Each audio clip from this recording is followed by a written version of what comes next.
Halo teman-teman guru, pada kesempatan kali ini saya akan mengajak teman-teman untuk membahas soal UP yang diprediksi akan keluar pada tahun 2021. Kemudian soal ini merupakan referensi soal yang saya dapatkan dari teman-teman yang sudah mengikuti UP di tahun 2021.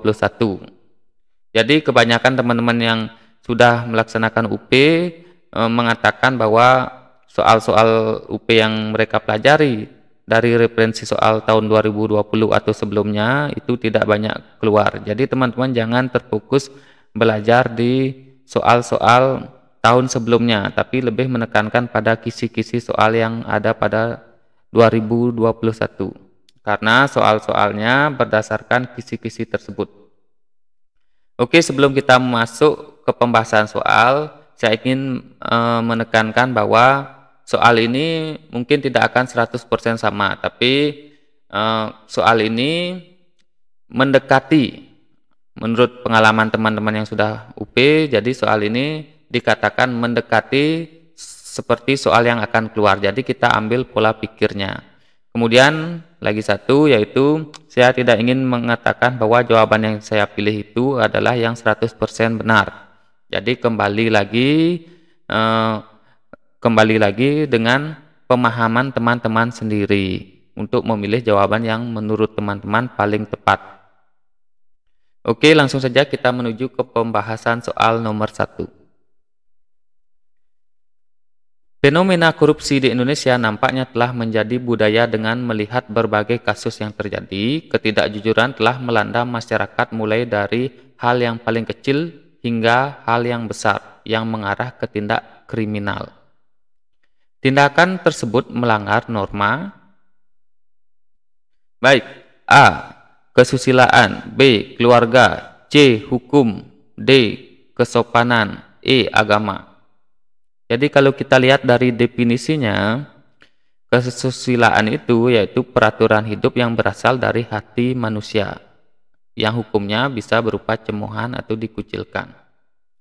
Norma keluarga mungkin norma atau kebiasaan yang ada dalam keluarga itu sendiri. Norma hukum.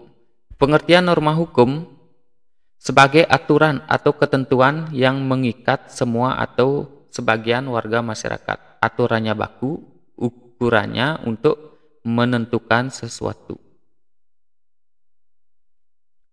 Norma kesopanan adalah norma yang berkaitan dengan pergaulan manusia dalam kehidupan sehari-hari. Norma agama tentunya norma yang berkaitan dengan ajaran agama.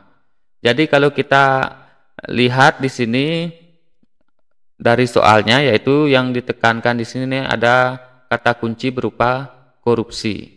Kemudian di sini di garis bawahi juga ada mengarah ke tindak kriminal. Jadi untuk soal ini saya lebih cenderung menjawab option C, yaitu norma hukum. Jika ada teman-teman yang memiliki pendapat yang berbeda, silahkan ya, bisa disesuaikan dengan pemahaman teman-teman sendiri. Kemudian kita lanjut ya untuk soal nomor 2. Warga negara global dapat dipahami sebagai warga dunia sudah tidak ada lagi batas geografi dan politik. Warga negara global mempunyai wewenang tanggung jawab yang sama untuk menjaga kelestarian dunia dan umat manusia. Perhatikan pernyataan berikut. Ada pesatnya informasi dan komunikasi yang tidak terbendung, melengsarnya pemimpin negara yang warganya mengungsi ke negara lain, Hinduisme, konsumerisme, liberalisme, polusi udara, pemusnahan biodiversitas. Kemudian soalnya, dari paparan di atas, yang menjadi tanggung jawab sebagai warga negara global adalah, jadi di sini kita perlu memilih yang mana menjadi tanggung jawab warga negara global. Baik, kita seleksi saja ya, nanti akan ada pilihannya.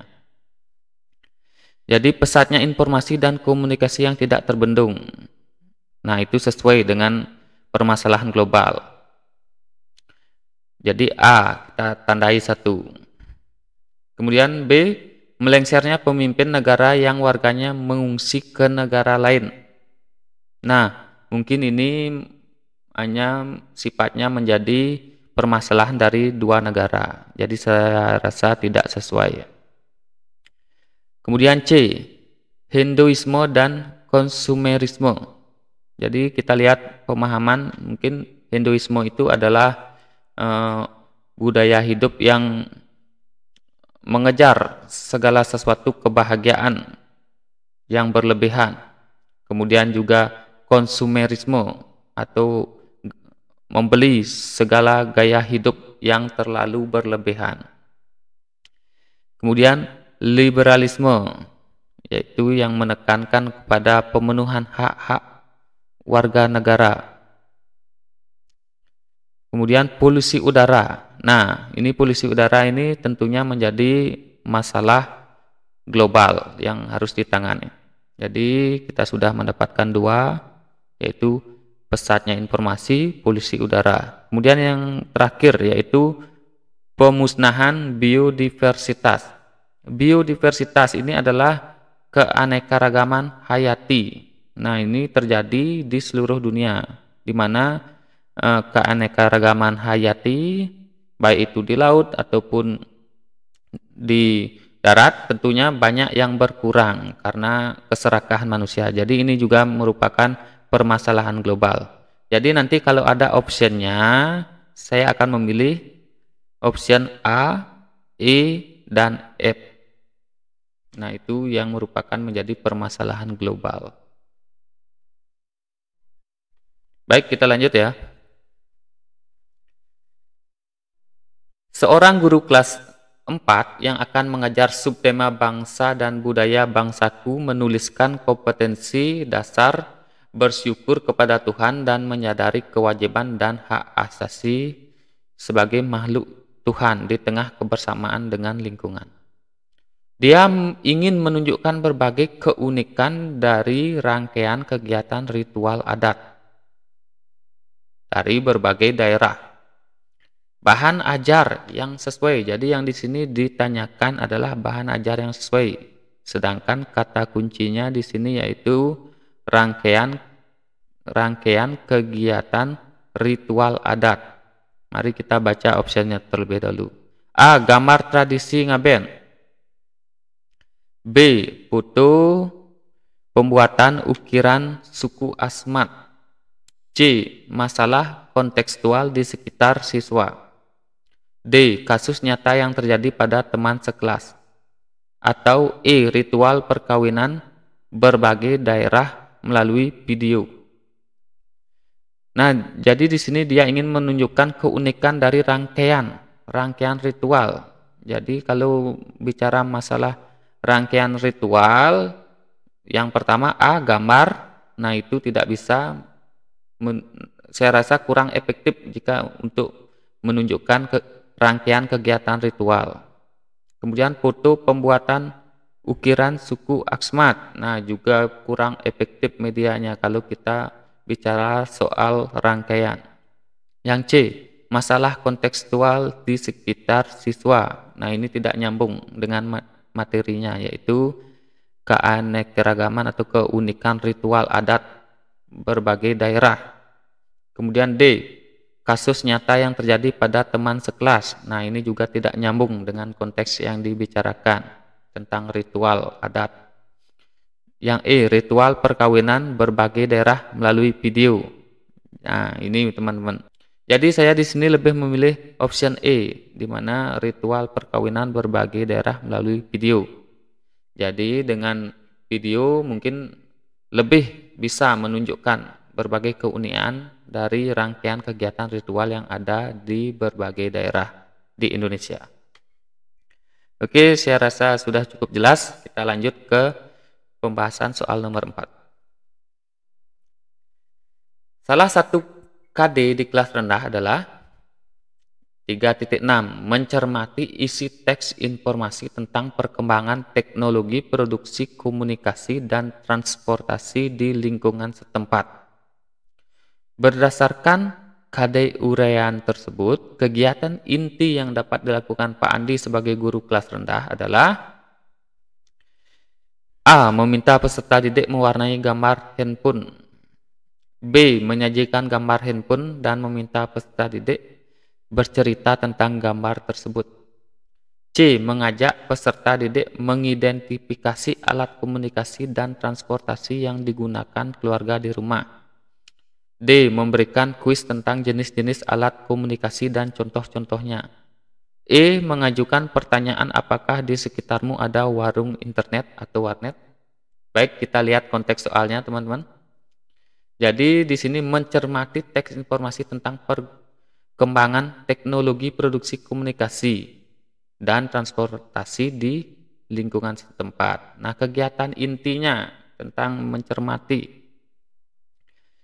Kemudian saya di sini lebih memilih option yang C ya, mengajak peserta didik mengidentifikasi alat komunikasi dan transportasi yang digunakan di lingkungan keluarga atau rumah. Karena di sini ada kata kuncinya lingkungan setempat ya, teman-teman. Baik, kita lanjut.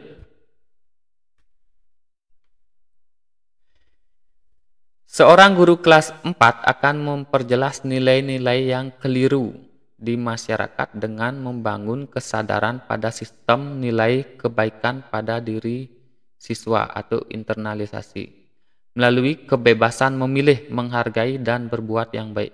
Guru tersebut akan memilih model pembelajaran yang membantu siswa dalam mencari dan menentukan sesuatu nilai yang dianggap baik dalam menghadapi suatu persoalan melalui proses menganalisis nilai yang sudah ada dalam diri siswa.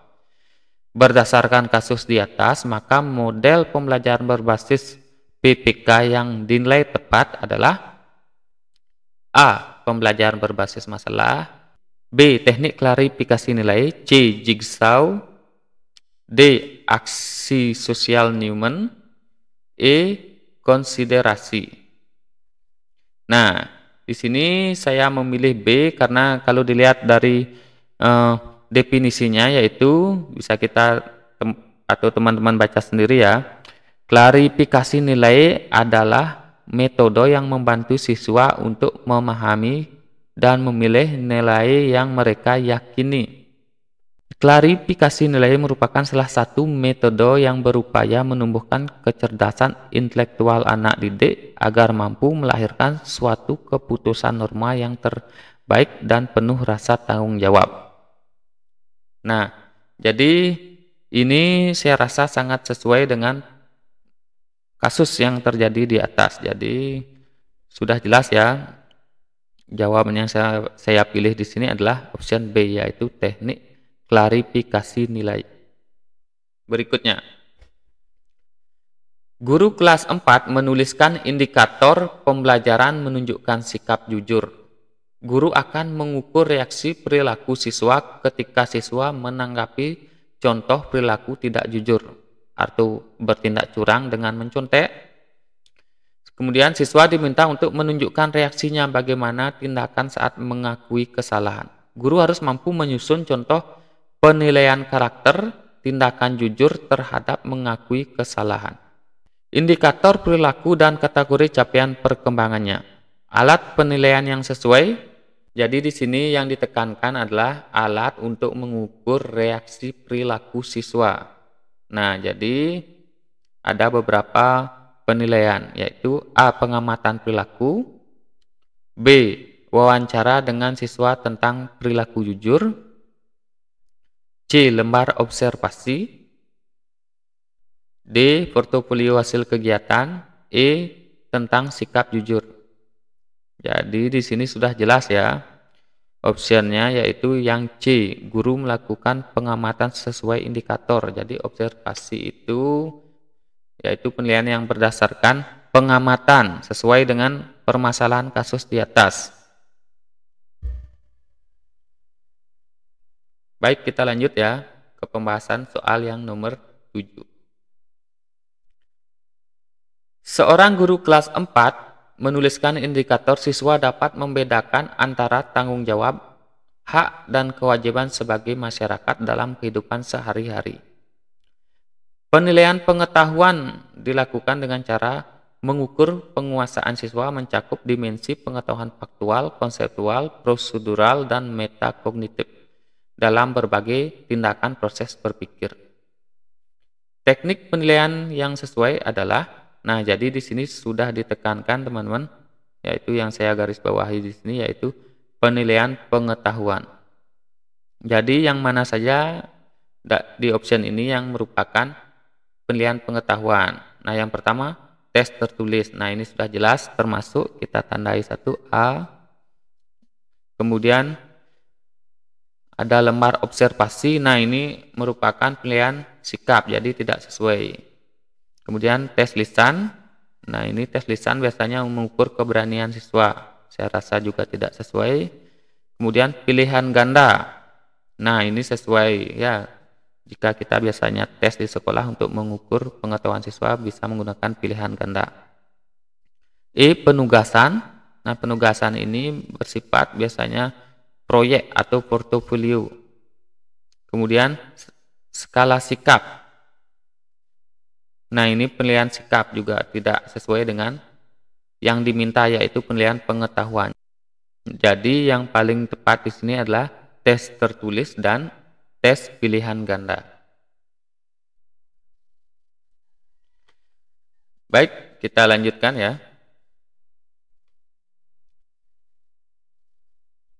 Dua orang peserta didik menimba air dengan cara yang berbeda. Adi menimbang menggunakan katrol dan Betty menimbang langsung menggunakan tali. Pernyataan yang paling benar dengan kasus di atas adalah A. Keuntungan mekanik Adi lebih kecil. Saya rasa tidak sesuai. Seharusnya terbalik ya. B. Adi dan Betty tidak memiliki keuntungan mekanik. Tidak sesuai. C. Keuntungan mekanik Adi berlipat-lipat dari Betty. Berlipat-lipat. Nah, mungkin ini sedikit benar, tapi kita lihat dulu option yang lain. D. Keuntungan mekanik Adi sama dengan Betty. Tidak. Saya rasa juga bukan. E. Keuntungan mekanik Adi lebih besar dibandingkan Betty. Baik.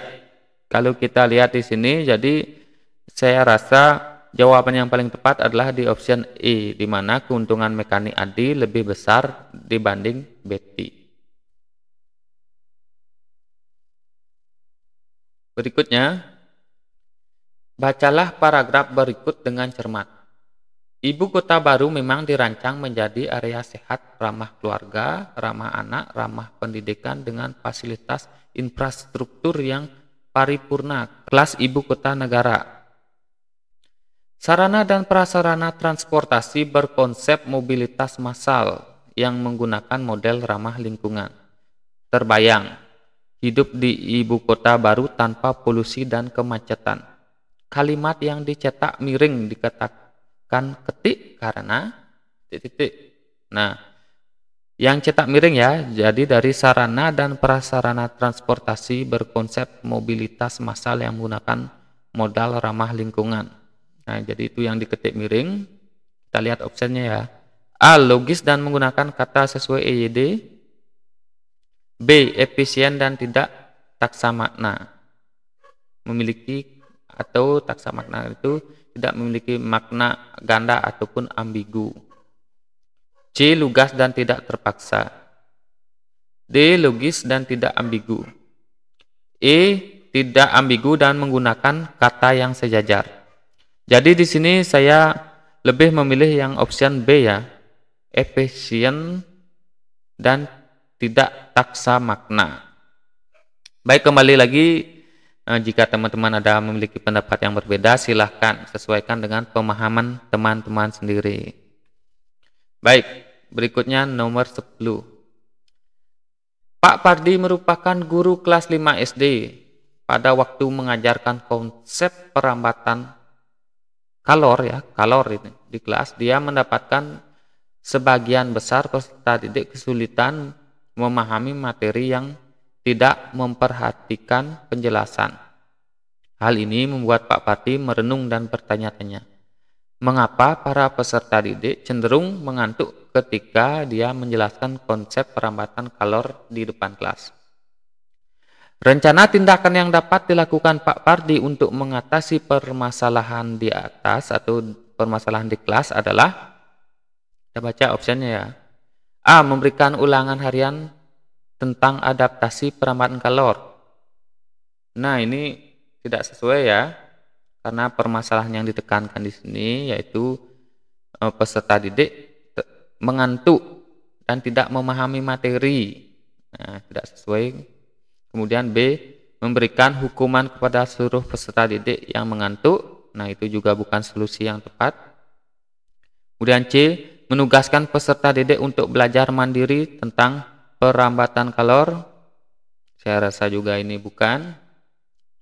Ya, karena yang diminta bagaimana meningkatkan pemahaman materi tentang kalor dan juga membuat peserta didik tidak cenderung mengantuk.